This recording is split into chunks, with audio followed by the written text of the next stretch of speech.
let's cross over now from the White House to Capitol Hill. You see Nikole Killion standing by there. Nikole, we saw that, and our polling shows that this was a speech for Republicans. Republicans in the room seem to love it. Help us understand how lawmakers overall are reacting to the president's speech.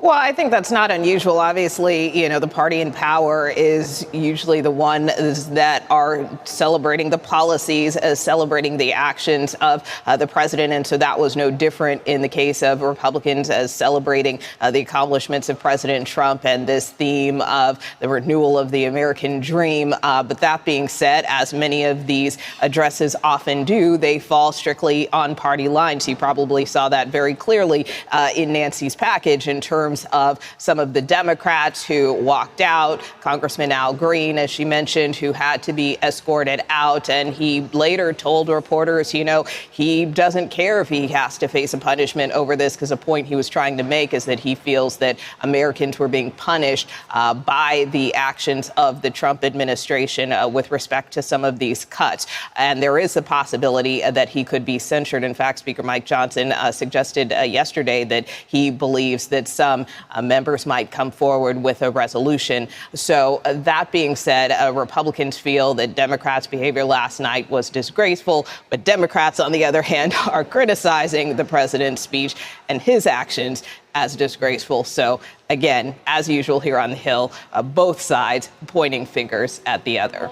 And now, with the president's address out of the way, we can shift our focus to the next, I don't want to say crisis, but there is a looming government shutdown, which could cause wrinkles all over the place.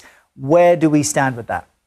Yeah, and that finger pointing is very much in play with respect to a potential shutdown. I mean, look, right now, both sides are in a stalemate. They're deadlocked as far as a path forward. Speaker Mike Johnson has indicated that he does want to perhaps move forward with some type of year-long continuing resolution, which would be a short-term funding bill. That wasn't really the initial objective of congressional leaders and appropriators. They were hoping that they could get some type of deal on top line spending so that they could pass appropriations bills through regular order, which is something they have been trying to do for years. But since they just can't get there, then they might have to do another temporary patch. But right now, Democrats really don't want to do that. They are concerned that, this is just going to be an extension and allow potentially, for instance, someone like an Elon Musk to continue with these strict, sharp cuts. They want guarantees that the money that Congress allocates is going to get used, is going to get spent, isn't going to get clawed back. So Republicans don't want to offer that type of guarantee. So again, you have both sides really at odds over this with no clear resolution or vote in sight. All right, we'll keep watching closely. Nikole Killion, thank you so much.